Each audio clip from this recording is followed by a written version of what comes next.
Good morning, all. Welcome to Learners Academy.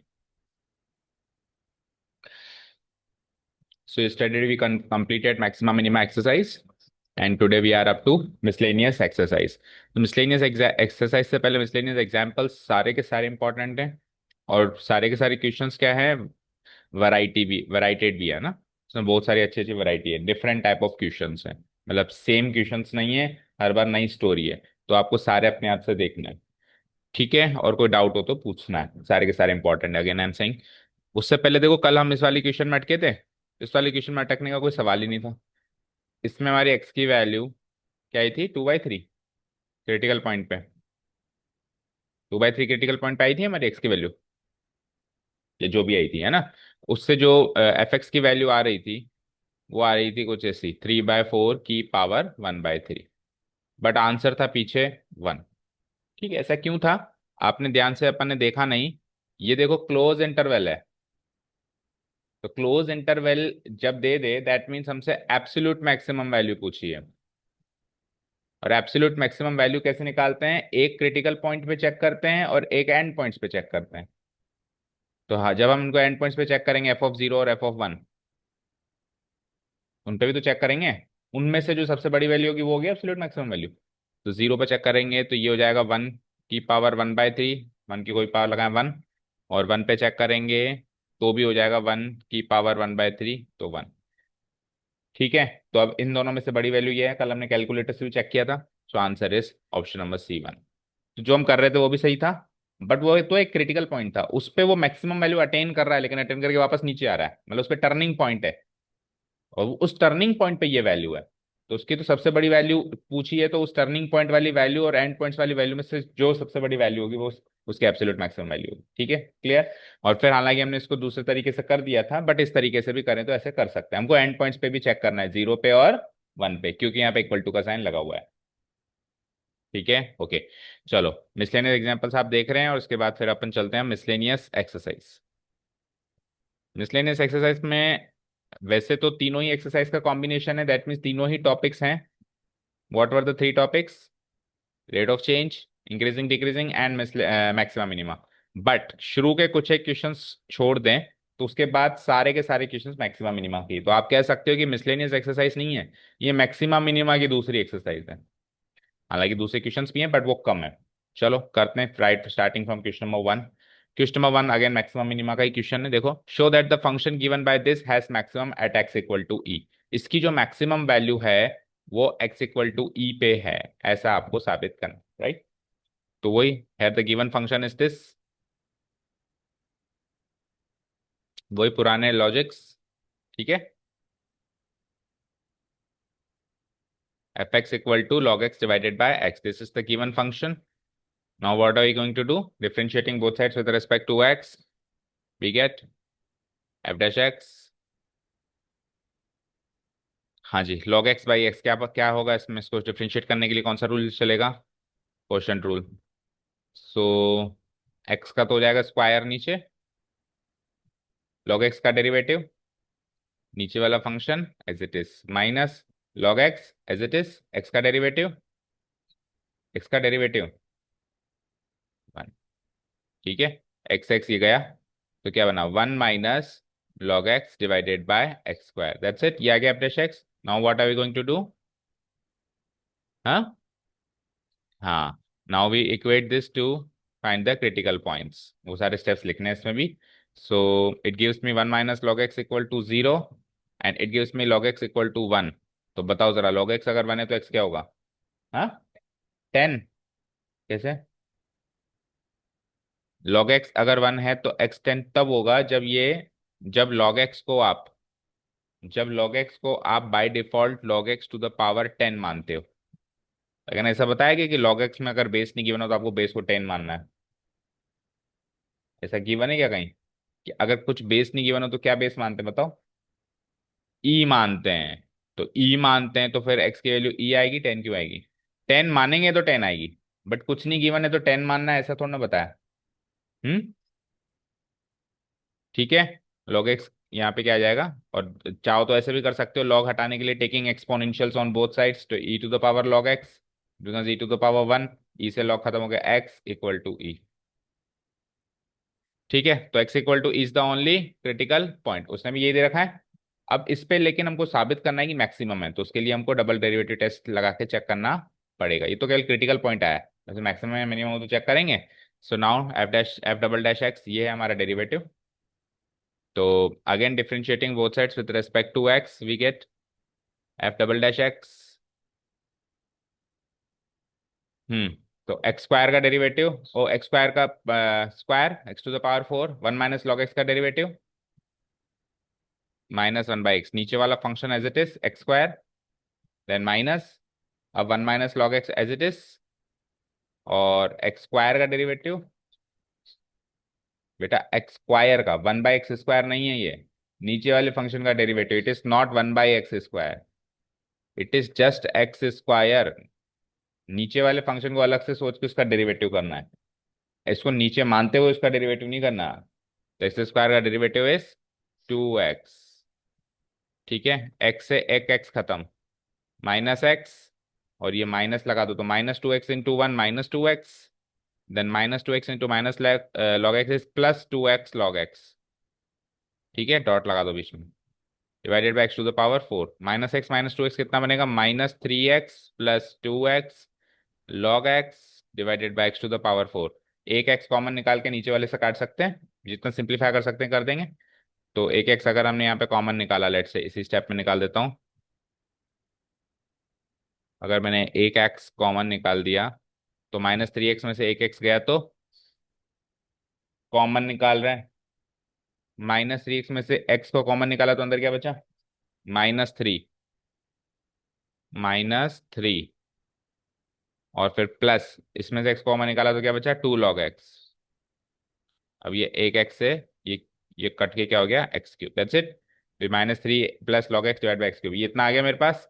अब critical point पे check करेंगे।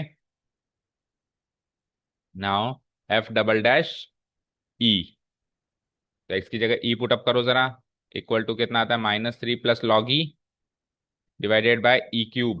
What is log e,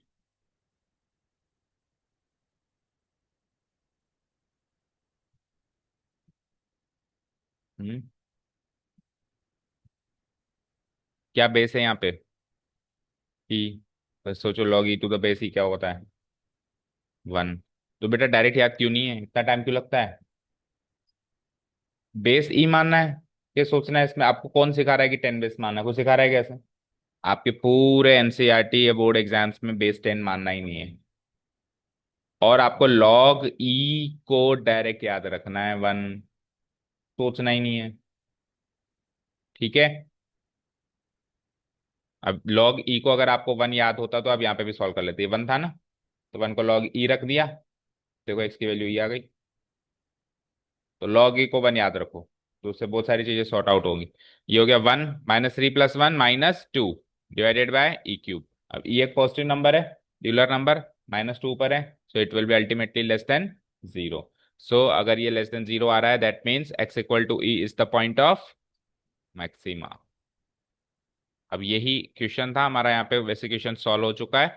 उसने कहा था कि x इक्वल टू ई पे आपका मैक्सिमम वैल्यू मिलेगी, तो लास्ट में हम क्लोजिंग स्टेटमेंट लिख सकते हैं, hence the given function has the maximum value, hence the given function has the maximum value at x equal to e. ठीक है ना, प्रूव्ड लिख सकते हैं, ठीक है। बट अगर मैक्सिमम वैल्यू भी पूछे तो वो पहलू भी हम हमेशा सोचते हैं, इसमें पूछ ही नहीं है, उसमें बस ये साबित करना है कि x equal two is the point of maxima है। मैक्सिमम वैल्यू पूछे तो जो क्रिटिकल पॉइंट है ई, वो फंक्शन में डाल दें, एफ ऑफ ई, यानी कि log e by e, log e क्या होता है, तो 1/e आंसर हो जाएगा मैक्सिमम वैल्यू। ठीक है, चले नेक्स्ट पे। हाँ जी, क्वेश्चन नंबर 2 देखो। तो पहला question was from maximum minimum, identify करते चलना है। दूसरा क्वेश्चन कौन से टॉपिक से, पहले तो आइडेंटिफाई करो पढ़ के, है ना। The two equal sides of an isosceles triangle with fixed base b, एक कोई आइसोसेलेस ट्राइंगल है, आइसोसेलेस ट्राइंगल ऐसा होता है, टू इक्वल साइड्स होती हैं उसमें, और जो बेस होता है वो नीचे वाला अनइक्वल साइड होता है हमेशा, वो बी मान लिया गया है। बेस को फिक्स कर दो बी, कर सकते हैं। तो ये लेंथ हो गई हमारे बी फिक्स, लेट से ये ट्राइंगल है हमारा एबीसी, जिसका बेस हो गया फिक्स बी, स्मॉल बी। ठीक है, आगे बढ़ते हैं। आर डिक्रीजिंग, कौन डिक्रीज हो रहा है? ये इक्वल साइड्स डिक्रीज हो रही है। किस रेट पे डिक्रीज हो रही है? 3 सेंटीमीटर पर सेकेंड। इतना पढ़ते ही आपको टॉपिक पता चल जाना चाहिए कौन से टॉपिक से सवाल है। Increasing decreasing, at the rate लिखा हुआ है साहब साहब। इंक्रीजिंग डिक्रीजिंग पे ऐसे थोड़ा ना कभी लिखा रहता है कि ये इस रेट से डिक्रीज हो रहा है या इस रेट से इंक्रीज हो रहा है। इंक्रीजिंग डिक्रीजिंग का पैटर्न अलग है बेटा। इंक्रीजिंग डिक्रीजिंग का पैटर्न क्या है? या तो पूछे फंक्शन इंक्रीज, जैसे फोर्थ वाला या थर्ड वाला है, या तो फंक्शन पूछे कि इंक्रीज हो रहा है या डिक्रीज हो रहा है, या फिर इंटरवल पूछे कि किस इंटरवल में ये इंक्रीज हो रहा है या डिक्रीज हो रहा है। ये पैटर्न है, बस दो ही तो पैटर्न है इंक्रीजिंग में। या तो फंक्शन पूछे, या तो इंक्रीजिंग या डिक्रीजिंग का पैटर्न पूछे, या वो पैटर्न देकर इंटरवल पूछे। ठीक है, तो रेट ऑफ चेंज का सवाल है ये। ठीक है, तो आपकी ये जो इक्वल साइड्स हैं, ये इस रेट पे डिक्रीज हो रही है। तो how fast is the area decreasing when the two equal sides are equal to the base? तो एरिया किस रेट से डिक्रीज हो रहा है? ये साइड्स तो इस रेट से डिक्रीज हो रही हैं, तो ऑब्वियस बात है साइड छोटी हो जाएंगी, कल को ये साइड यहाँ पे आ जाएंगी तो ये छोटी हो गई, फिर और छोटी हो गई, तो इस रेट से डिक्रीज होती जा रही है। तो अगर साइड छोट डिक्रीज होती जा रही है तो उसका एरिया भी डिक्रीज होता जाएगा। तो वो किस रेट से डिक्रीज हो रहा है वो पूछा गया है। और वो भी एक पर्टिकुलर पॉइंट पे पूछता था। फिर वो पॉइंट कौन सा है? जब ये इक्वल साइड्स इसके बेस के बराबर हो जाए, यानी कि ये भी बी बन जाए। जैसे बेस बी है ना, तो इक्वल साइड्स भी दोनों बी बी बन जाए, यानी इक्विलेटरल ट्रायंगल बन जाए। तो इक्विलेटरल ट्रायंगल वाले इंस्टेंस पे एरिया किस रेट पे डिक्रीज हो रहा है, ये आपसे पूछा गया है। ठीक है, क्लियर? हम्म। तो एक काम करते हैं, देखो ये तो फिक्स है, तो जो डिक्रीज हो रहा है वही वेरिएबल है, जो बदल रहा है वही वेरिएबल है। तो उसको वेरिएबल को हम ले लेते हैं एक्स। ठीक है, तो ये एक्स डिक्रीज हो रहा है हमारा। ओके, ये भी एक्स और ये भी एक्स। डन। हम्म। तो पहले एजम्पशन ले लेते हैं, पहले तो जो गिवन है वो लिख देते हैं। Here the base of the isosceles triangle ABC is given as is given as fixed b। ठीक है ना? दैट इज इस क्वेश्चन के हिसाब से वो बेस कहाँ है, इस फिगर के हिसाब से बीसी में। BC equal to b. Done. Units लगा दो चाहे। ठीक है, अब इसको वेरिएबल को मानना पड़ेगा। Now let the two equal sides be equal sides of triangle ABC be x units each. दोनों को एक्स एक्स मान लिया हमने। दैट इज कौन कहाँ है वो equal sides? A B is equal to B C is equal to x units. Done. अब इसका एरिया, पहले तो क्या गिवन था, उसका जो फिक्स बेस बी है वो किस रेट से डिक्रीज हो रहा है वो भी लिखो, जो सारी चीजें गिवन लिख दो। Also it is given that, given that rate of change of rate of change of base, क्या रेट गिवन है चेंज होने की? 3 सेंटीमीटर पर सेकेंड। थ्री बेस चेंज हो रहा है ना बेटा। अच्छा सॉरी, इक्वल साइड, अच्छा sorry sorry sorry, rate of change of base नहीं, rate of change of equal sides. Rate of change of वो तो फिक्स है ना, rate of change of equal sides. Equal sides की चेंज होने की rate given है ना? कितनी गिवन है? 3 सेंटीमीटर पर सेकेंड। अब देखो वो डिक्रीज हो रही है ना, तो या तो डिक्रीज हो रही है तो मेरे को यहाँ माइनस लगाना पड़ेगा, या फिर इधर डिक्रीज लगा दो। ठीक है, रेट ऑफ डिक्रीज। ठीक है, 3 सेंटीमीटर पर सेकेंड। दैट इज, अब ये विथ रेस्पेक्ट टू टाइम हो रहा है ना, तो डी इक्वल साइड्स क्या है? X by d t equal to, और डिक्रीज हो रहा है तो -3। तो इसको इक्वेशन 1 मान करके रख दो, ये काम आएगा लास्ट में। D x by d T -3 की। अब आपसे पूछा गया रेट ऑफ चेंज या रेट ऑफ डिक्रीज इंक्रीज जो भी है, ऑब्वियसली डिक्रीज ही होगा वो एरिया। वो कह भी रहा है how fast is the area decreasing, है ना। तो एरिया निकालना पड़ेगा, एरिया फंक्शन बनाना पड़ेगा। एरिया कैसे निकालें इस ट्रायंगल का? बोलो।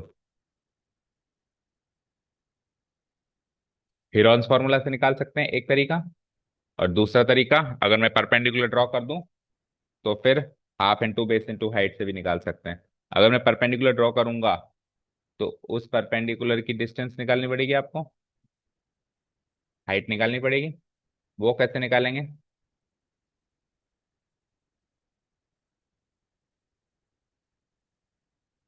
वो हाइट कैसे निकालेंगे तो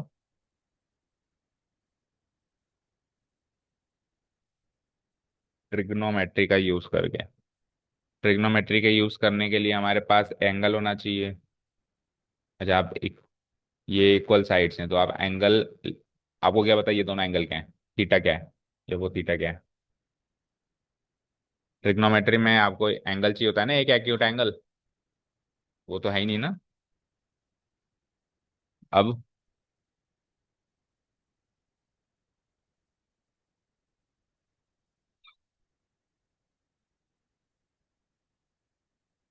देखो बेटा, अगर मैं एक परपेंडिकुलर ड्रॉ करता हूं तो वो अगर परपेंडिकुलर एक आइसोसेलेस ट्रायंगल का परपेंडिकुलर है, और आइसोसेलेस ट्रायंगल के परपेंडिकुलर भी वो उस वर्टेक्स से ड्रॉ किया गया है जो इक्वल साइड्स को कनेक्ट कर रही है, तो वही मीडियन भी होगा।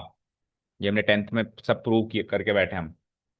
तो ये मीडियन भी होगा, तो ये टोटल बी था, तो ये भी बी बाय टू हो जाएगा, और ये भी बी बाय टू हो जाएगा। बी से लेके पी भी बी बाय टू हो जाएगा, और ये भी बी बाय टू हो जाएगा। अब आप किसी भी एक ट्रायंगल में पाइथागोरस थ्योरम अप्लाई कर लो, ये बीपी में कर लो। तो इसका इसका स्क्वायर प्लस इसका स्क्वायर इक्वल टू एक्स का स्क्वायर, जिसमें से हाइट एपी आरपी आ जाएगी। तो इस तरीके से हाइट आ जाएगी, हाइट आने के बाद half into base into height से एरिया आ जाएगा। अब डिसाइड करो इस तरीके से चलें या हिरॉन्स से चलें। हिरॉन्स से चलना है, ओके, तो will not draw the perpendicular. ठीक है। Now to find the area, to find area triangle ABC, we have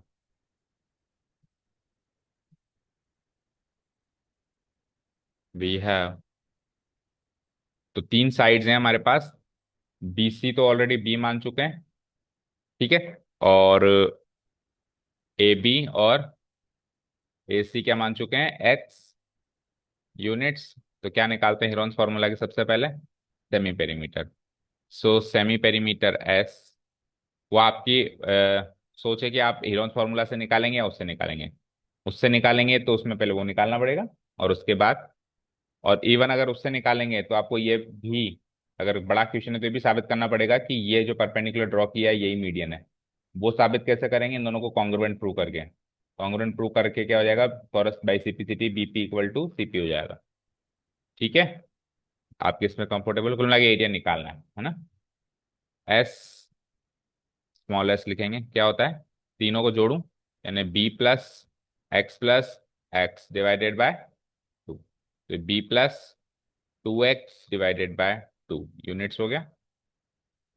now area triangle using Heron's formula, using Heron's formula, area triangle ABC equal to, बोलो क्या formula है? S, S क्या है हमारा? क्या है वैल्यू, क्या है? B plus two x by two. फिर इसमें से बी को घटाना पड़ेगा, तो b plus two x by two minus b. फिर b plus two x by two minus x. और लास्ट में एक बार और b plus two x by two minus x. अब चाहो तो उनको रफली माइनस करके और डायरेक्टली पुट अप कर दो। ठीक है। सबसे पहले तो वही b plus two x by two, उसको सॉल्व करो, ये टू बी हो गया। तो b minus two b minus b, minus b का मतलब हो गया two x minus b by two हो गया। ठीक है। इधर आओ, ये टू एक्स हो गया, तो टू एक्स माइनस टू इसको कट गया, तो ओनली बी बाय टू। और ये भी बी बाय टू है तो वो भी b by two. Done. B by two तो बाहर आ जाएगा, और इवन एक और टू बाहर आ जाएगा, है ना। और अंदर क्या बचेगा, 2x+b 2x-b। तो क्या हो जाएगा, a+b into a-b, a² - b²। देखो क्या क्या बाहर गया, एक तो b बाहर गया, एक 2 2 2 यानी कि 4 बाहर गया, 4 का पेयर बन गया ना।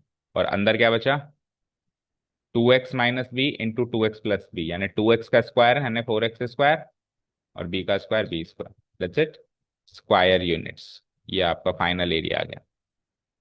ठीक है, अब इसको करना है आपको मिनिमाइज मैक्सिमाइज। ठीक है, क्लियर। ओ सॉरी, इसका निकालना है आपको रेट ऑफ चेंज। तो ये एरिया जो आया है as a function of x आया है, बी तो फिक्स है ना।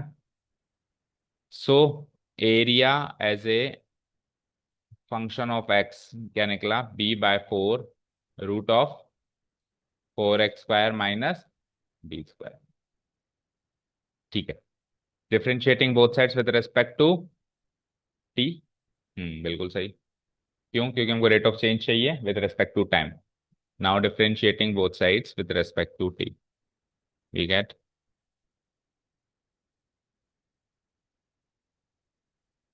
डिफरेंशिएटिंग। तो फिर ऊपर नोटेशन भी चेंज करना पड़ेगा, रेट ऑफ चेंज का लगाना पड़ेगा, both sides with respect to t. ये जो नोटेशन है ये मैक्सिमा मिनिमा के हिसाब से, रेट ऑफ चेंज के हिसाब से क्या होता है, समथिंग बाय समथिंग। तो ऑपरेटर नोटेशन इसको बोलते हैं, डीए बाय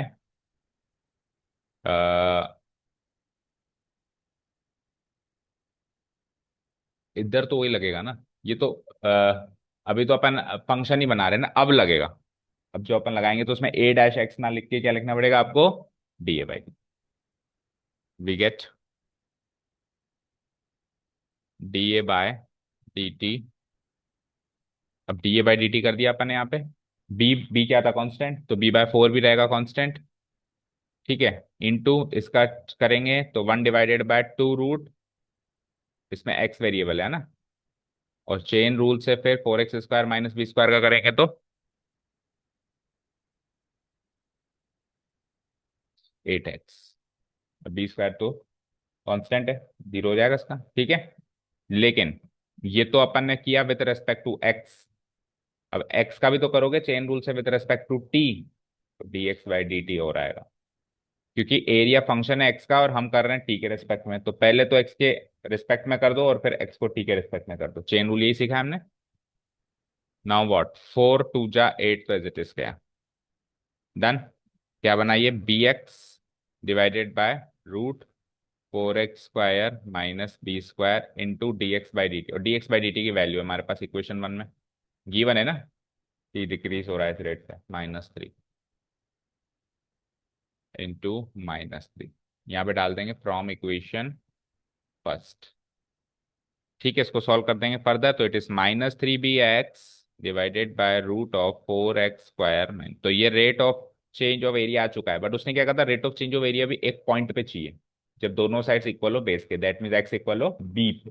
ठीक है, सो फाइनल स्टेप पे आ गए हम।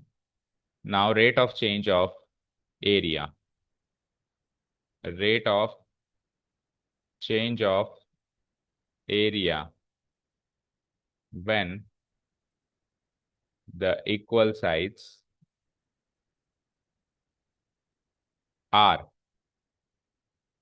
equal to the base is given by is given by। ठीक है, क्या लिखेंगे इस नोटेशन को, dA/dt when इक्वल साइड यानी x इक्वल टू बेस यानी b। अब इसमें क्या करेंगे, हम इसको निकालने के लिए x की जगह b डाल देंगे। सो -3bx था, तो क्या हो जाएगा, -3bb इंटू बी। नीचे रूट में क्या था, 4x², तो x की जगह b डाला तो 4b², माइनस क्या था 4x² के आगे b²। 4b तो सारा b में आ गया। अब b में ही आएगा आंसर, क्योंकि फिक्स्ड आपका b में ही दे रखा है उसने, है ना। आपको कि b को भी कैसे में पुटअप करें तो उसमें फिक्स्ड बेस फिर उसको देना पड़ेगा। तो -3b² ऊपर आया, और 4b² - b² √3b² नीचे आया। तो ये 3b² की पावर 1 है, ये हाफ है, तो हाफ पावर रह जाएगी। तो -√3b² रह जाएगा, जिसमें से भी b बाहर आ जाएगा, तो क्या आ जाएगा, -b√3। ठीक है, स्क्वायर यूनिट्स। अब ये अभी माइनस लगा हुआ है क्योंकि हमने वहां पे रेट ऑफ चेंज लगाया। फाइनल जो स्टेप लिखेंगे उसमें हम फिर हम क्या लिखेंगे, hence the area is decreasing at the rate, decreasing at the rate. जब डिक्रीज वर्ड लगा दिया आप माइनस नहीं लगाएंगे, b√3 स्क्वायर यूनिट्स पर सेकेंड। ठीक है ना, ए और टी, तो ए का यूनिट स्क्वायर यूनिट्स, टी का सेकेंड। चेक करो आंसर।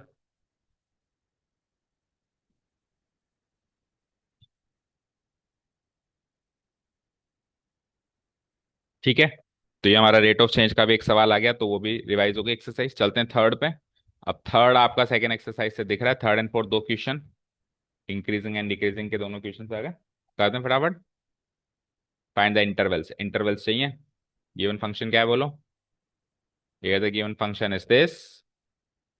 सबसे पहले स्ट्रेट अवे क्या करेंगे हम, differentiating both sides with respect to x, we get, hmm तो एफ डैश एक्स। तो डेरिवेटिव थोड़ा सा लेंदी होगा क्योंकि फंक्शन भी लेंदी एंड ट्रिग्नोमेट्रिक भी है, क्वेश्चन रूल लग जाएगा।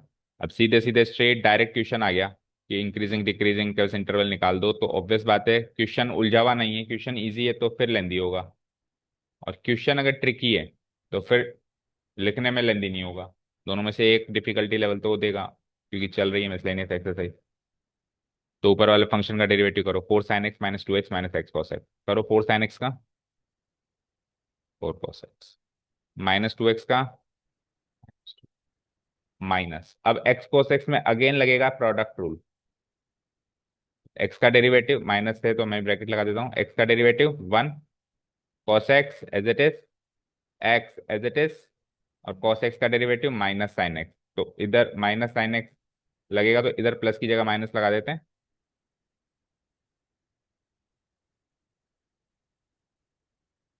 डन। इसके बाहर भी एक माइनस लगा हुआ है, याद रखना है ना।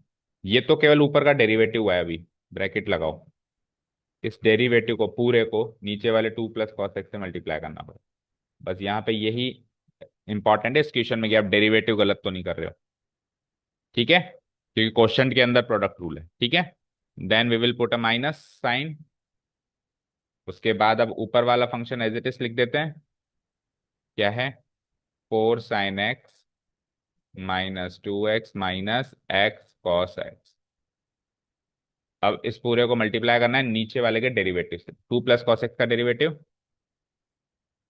-sin x। तो माइनस देखो बाहर है और ये भी माइनस होगा तो उसको प्लस कर दूं, तो अब इसको केवल और केवल sin x से मल्टीप्लाई कराना है इस ब्रैकेट को। ठीक है, तो डेरिवेटिव पोर्शन कर तो लिया एक बार के लिए, अब सिंप्लीफाई करना है आप। ठीक है, करें।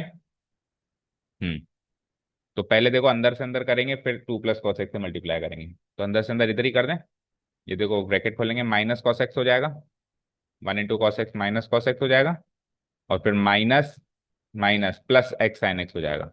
ठीक है, plus x sine x. Done. और 4 cos x -cos x करेंगे तो 3 cos x हो जाएगा। ये पूरा हटा देते हैं।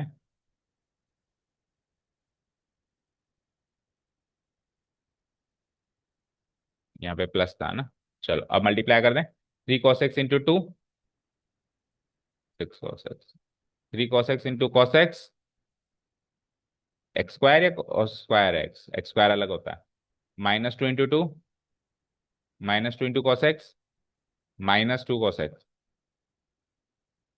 फिर ये माइनस नहीं है, प्लस हो चुका है, तो plus x sine x into two, plus 2x sine x and plus x sine x into cos x, plus x sine x cos x. इतना हो गया। अब ये प्लस है याद रखना है ना, तो प्लस है तो साइन एक्स को 4 sin x से कराओ, 4 sin x into sine x 4 sin² x. Then what, -2x को साइन एक्स से कराओ, sine x. Then sine x को एक्स साइन एक्स से कराओ, माइनस क्यों, प्लस ही तो होगा। अच्छा माइनस है यहाँ, माइनस होगा, -x sin x cos x। हो गए सारे, whole divided by 2 + cos x का होल स्क्वायर। ठीक है, अब इसमें ये तो गया, x sine x cos x plus में आ रहा है, और ये माइनस में आ रहा है। और देखो, 2x साइन एक्स और 2x साइन एक्स ये भी गया। और देखो, 6 cos x में से 2 cos x गया तो 4 cos x, यहाँ ऊपर लिखता हूँ देखो, 4 cos x बचा एक तो। ठीक है ना, ये सॉल्व हो गया, ये सॉल्व हो गया। नेक्स्ट, 3 cos स्क्वायर एक्स और 4 sin स्क्वायर एक्स, नहीं तो cos square x sine square 1 हो जाता, लेकिन हुआ नहीं है ना। ठीक है, तो ये हो जाएगा 3 cos स्क्वायर एक्स प्लस में माइनस में plus, plus 4 sin square x and then -4। अगर ये sin स्क्वायर एक्स होता, नहीं ये 4 होता, ये तीनों पड़ जाते हैं, क्योंकि 4 cos square x 4 sin square 4 हो जाता है, और 4 - 4 कट जाता है, लेकिन ऐसा है नहीं। ठीक है, पक्का नहीं है ऐसा। तो क्यों लग रहा है गलती कर रहे हैं? होना चाहिए, क्योंकि तभी आगे फर्दर सॉल्व होगा।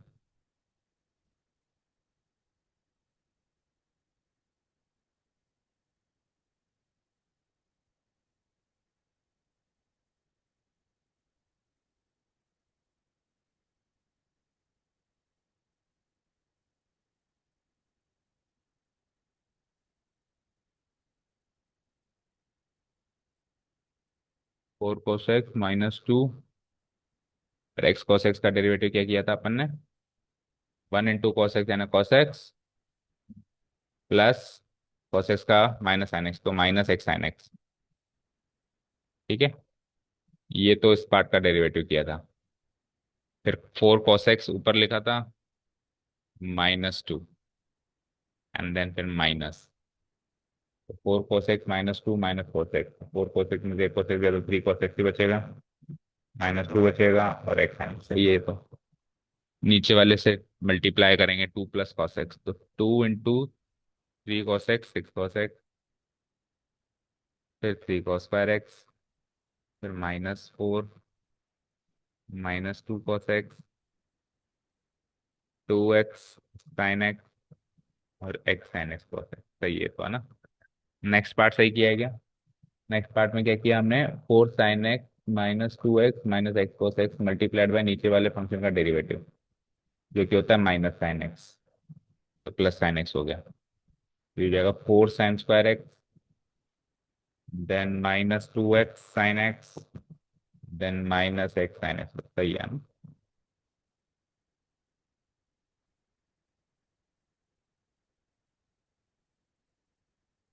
ठीक है, फिर तो यही आएगा, डिवाइडेड बाय नीचे क्या आएगा? 2 + cos x का होल स्क्वायर।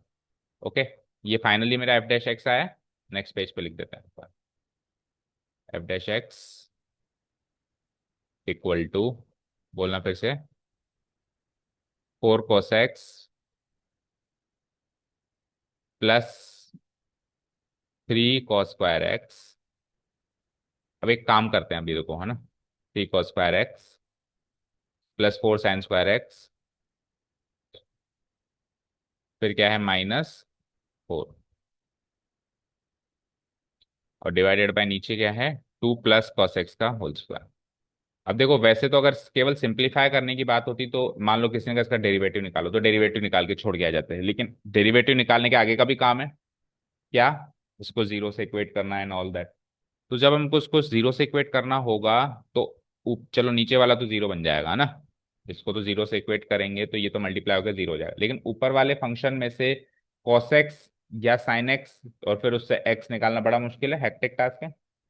तो एक काम कर सकते हैं, देखो ये cos है, ये cos है, तो इसको भी पहले cos में बदलो, तो सारी चीजें फिर cos में मिल जाएंगी।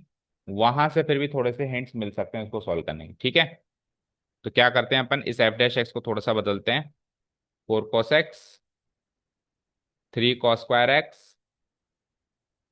4 as it is, sin square x को क्या लिख सकता हूँ?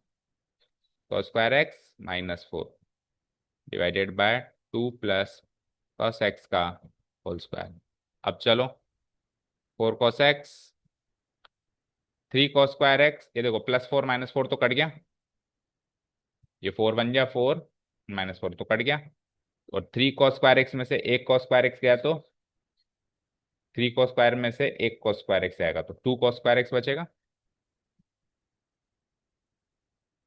अच्छा 4 से भी होगा, -4, तो हाँ माइनस कॉस स्क्वायर एक्स बचेगा, minus cos square x divided by 2 plus cos x का होल स्क्वायर। अब जीरो से इक्वेट करने के फॉर्म में ही आ चुका है। अब इसमें से और कॉमन ले लो, तो क्या कॉमन आएगा, कॉस एक्स बचेगा, क्या 4 minus cos x divided bye नीचे क्या है 2 प्लस कॉस एक्स का होल स्क्वायर। तो ये है फाइनल मेरा एफ डैश एक्स। इसको मैं इक्वेट करूंगा जीरो से to get the critical point. इसको जीरो से इक्वेट करते ही 2 प्लस कॉस एक्स का होल स्क्वायर तो जीरो बन ही गया। क्या बना, cos x into 4 minus cos x की वैल्यू बन गई जीरो। न्यूमरेटर पार्ट लिख दिया। यहां से या तो कॉस एक्स जीरो है या फिर 4 माइनस कॉस एक्स जीरो है। 4 माइनस कॉस एक्स जीरो होने का मतलब कॉस एक्स 4 है, जो कि हो नहीं सकता। कॉस एक्स की मैक्सिमम वैल्यू क्या होती है, 1। कॉस एक्स 4 हो सकता है क्या, so it is not possible, rejected. That means cos x equal to zero से ही आपको सोचना पड़ेगा। ठीक है, तो कॉस एक्स जीरो कहाँ कहाँ होता है बताओ। हम्म तो अब इसने कुछ इंटरवल तो दे नहीं रखी कि किस इंटरवल में आपको सोचना है। तो हम एटलीस्ट एक चक्कर लगाएंगे 0 to 2 जब भी ट्रिग्नोमेट्रिक फंक्शंस गिवन हो और कोई इंटरवल ना गिवन हो, तो हम गिवन फंक्शन पे खुद ही इंटरवल मान के ऐसे लिख सकते हैं कि गिवन फंक्शन जो ये है इसमें x बिलोंग्स टू 0 to 2 पाई, क्योंकि उसके बाद वो पैटर्न रिपीट होगा बार बार। ठीक है, समझ आ गया, उसके बाद वो बार बार पैटर्न रिपीट होगा। चलो, तो x इक्वल टू फर्स्ट एक चक्कर यानी 0 to 2 पाई, 4 क्वाड्रेंट्स में सबसे पहले जीरो कब होगा, पाई बाय 2 पे, और उसके बाद 3 पाई बाय 2। तो हम इन दो पॉइंट्स पे चेक करेंगे, मतलब नंबर लाइन को ब्रेक करेंगे और फिर इंटरवल्स बनाएंगे और देखेंगे कि हमको इंटरवल्स निकालनी है इस सवाल में, कौन से इंटरवल्स में इंक्रीजिंग है कौन से इंटरवल में डिक्रीजिंग। ठीक है, तो ब्रेक कर देते हैं। नंबर लाइन क्या ब्रेक हो जाएगी हमारी, 0 to 2 पाई वाली। हम्म 0 to 2 पाई वाली नंबर लाइन कैसे ब्रेक हो जाएगी, देखो जीरो, फिर पाई बाय 2, पाई क्यों होगा, 3 पाई बाय 2 है ना, 0 पाई बाय 2 फिर 3 pi by 2 and then 2 pi. 0 to 2 pi को ही ब्रेक कर रहे हैं ना हम, only infinity minus infinity plus infinity को नहीं ब्रेक कर रहे हैं। ठीक है, तो इंटरवल्स बना लेते हैं हम। इंटरवल्स बोलो, पहली इंटरवल क्या हो जाएगी, जीरो से लेकर पाई बाय 2 पे, तो वो वैसे भी जीरो है ना, तो पाई बाय 2 को आप ओपन इंटरवल में लेंगे। फिर पाई बाय 2 से 3 पाई बाय 2, और फिर 3 पाई बाय 2 से 2 पाई, यहाँ पे ओपन और यहाँ पे क्लोज। इंटरवल्स के बाद फिर वही sine of F dash X, science of factors of F dash X, और फाइनली फिर एफ डैश एक्स का sine, sine of F dash X. ऐसे ही करते हैं। ठीक है। हम्म चलो, तो फिर क्या है हमारे पास, फैक्टर्स कौन कौन से हैं, मेरा फाइनल डेरिवेटिव क्या आया था, ये इसको एनालाइज करना है। ठीक है, कोसेक्स से 4 माइनस कोसेक्स से 2, देखो ये 2 प्लस कोसेक्स का होल स्क्वायर हर हाल में पॉजिटिव आएगा। कोसेक्स की गिरी से गिरी वैल्यू होती है -1, 2 में से 1 गया तो भी 1, 1 का स्क्वायर 1, ज्यादा से ज्यादा वैल्यू 1 होती है, जीरो रखने हर जगह, ये तो पॉजिटिव आएगा। कोसेक्स की ज्यादा से ज्यादा वैल्यू 1 होती है, 4 में से 1 भी घटा देंगे तो भी 3 बचा। तो ये पॉजिटिव ये पॉजिटिव, तो दो वैल्यू तो पॉजिटिव है, इसको तो बिना देखे अपन मार्क कर सकते हैं, पॉजिटिव पॉजिटिव पॉजिटिव पॉजिटिव।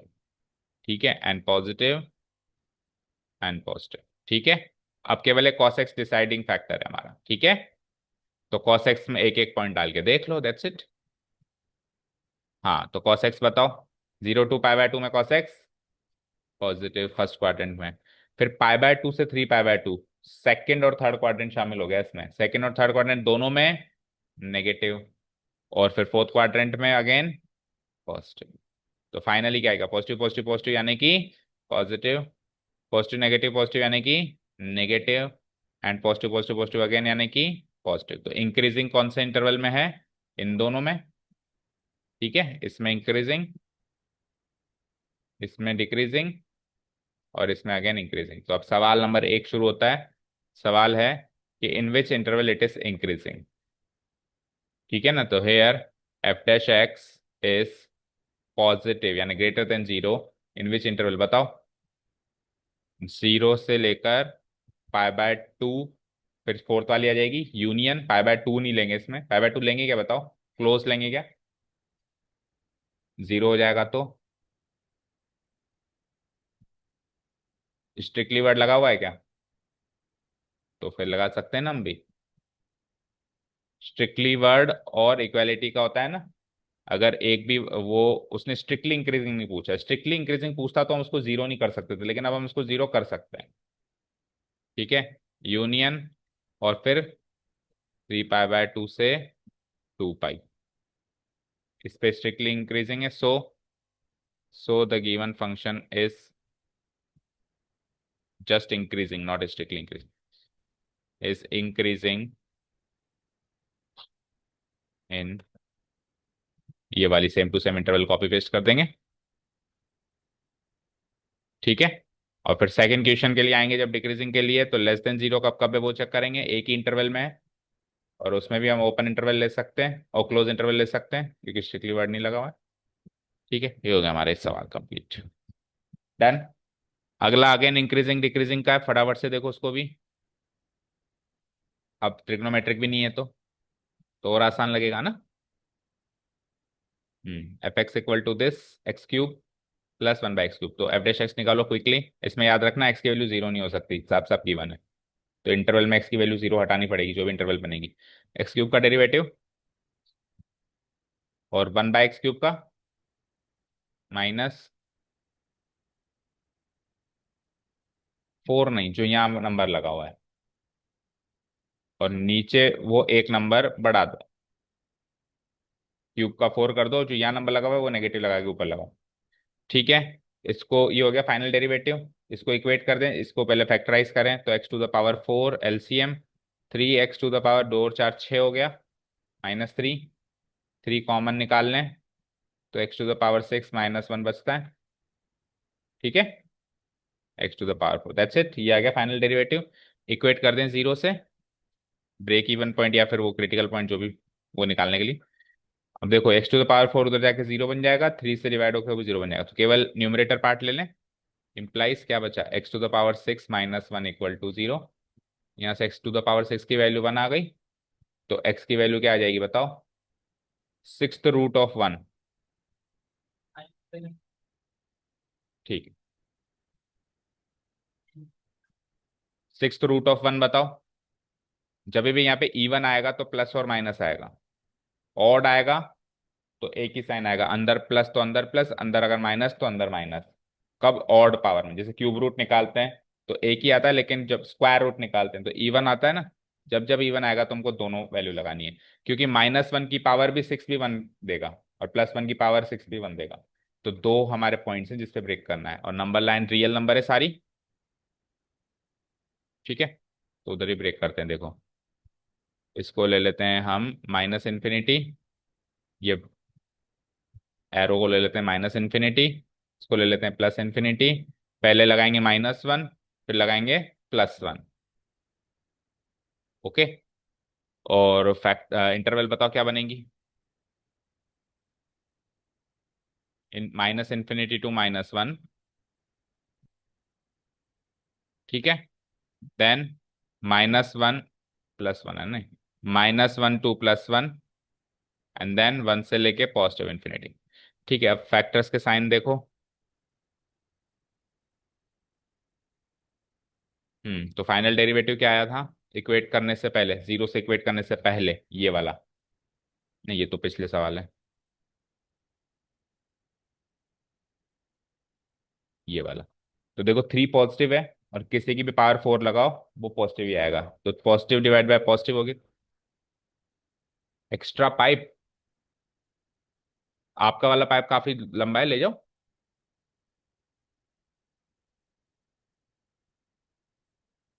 कोई बात नहीं।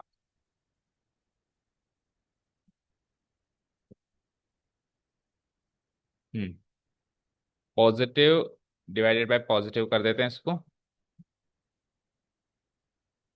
पॉजिटिव डिवाइडेड बाय पॉजिटिव, यानी कि वो सेम था पहले वाला ही है ना। पॉजिटिव डिवाइड बाय पॉजिटिव तो लिखा था उस पर भी हमने। और अब यहाँ पे बस ये चेक करना है आपको कि यहाँ पे क्या आएगा ना। तो तीसरा फैक्टर क्या है, चेक करो। x⁻⁶ - 1 में आपको क्या पुटअप करना है, उसमें से कोई ना कोई वैल्यू पुटअप करनी है, ठीक है। x⁻⁶ - 1 यहाँ लिख देता हूँ मैं, इसमें पुटअप कर करके देखो। तो -∞ से -1 का बीच का नंबर सोचो। -2⁶ क्या, 64। -2⁶ 64, 64 में से बन गया 63, यानी कि पॉजिटिव। अब -1 से 1 में आप सोच रहे होंगे जीरो ले लें, लेकिन जीरो नहीं ले सकते। साफ साफ गिवन है कि यहाँ पे ये x0 नहीं, तो कुछ और लेना है, ठीक है। जीरो पे चेक करके आप डिसाइड नहीं कर सकते, तो कुछ और लो। तो क्या लें, 0.5 ले लो। 0.5 यानी 1/2 हो गया। तो 1/2⁶ करेंगे तो 1/64। 1/64 में से बन जाएगा तो नेगेटिव ही आएगा, ठीक है। तो नेगेटिव।